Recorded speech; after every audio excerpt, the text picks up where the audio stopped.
Personne dans le village de Clerval n'osait s'approcher de la forêt des murmures.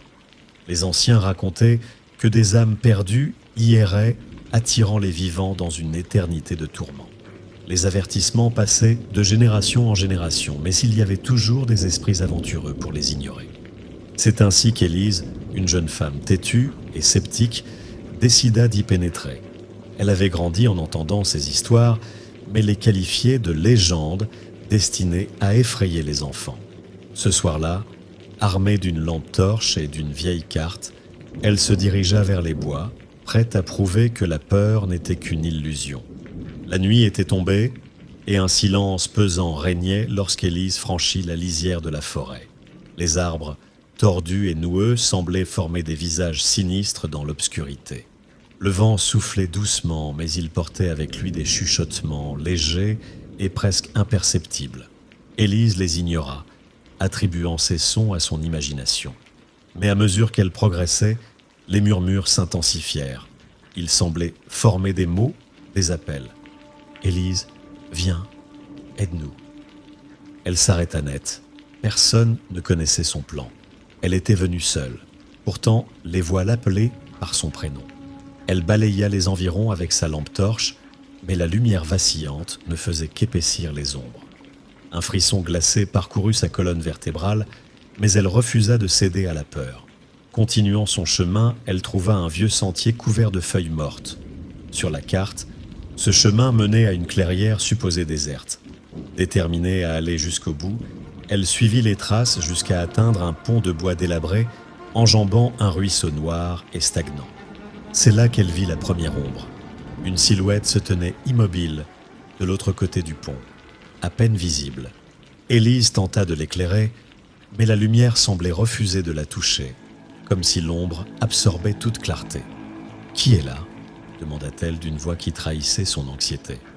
La silhouette ne bougea pas, mais les murmures reprirent, plus insistants, plus pressants. « Nous sommes prisonniers. Viens !» Poussée par une curiosité morbide, Élise traversa le pont.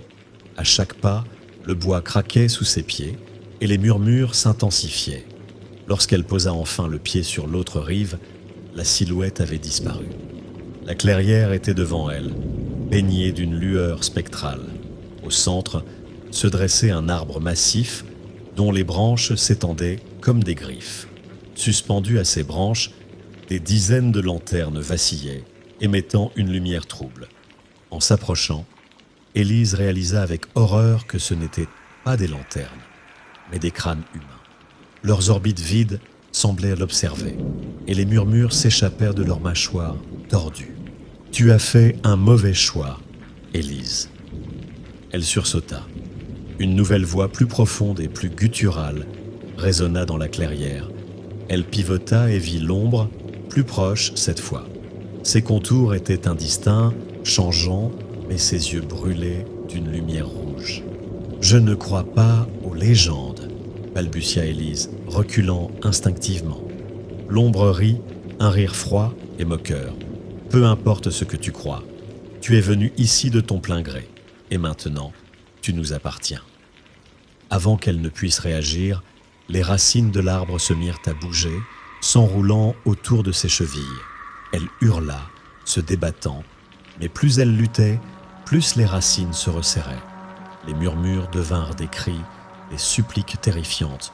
« Rejoins-nous, rejoins les âmes perdues. » La terre s'ouvrit sous ses pieds, révélant un gouffre béant d'où s'échappaient des mains squelettiques, tentant de l'entraîner dans l'obscurité éternelle. Élise tenta de s'accrocher, mais les racines l'attirèrent inexorablement vers le vide. Sa lampe torche tomba et s'éteignit, plongeant la clairière dans une obscurité totale. Son dernier cri fut étouffé par les ténèbres. Le lendemain matin, les habitants de Clerval remarquèrent que l'ancienne légende avait marqué une nouvelle victime.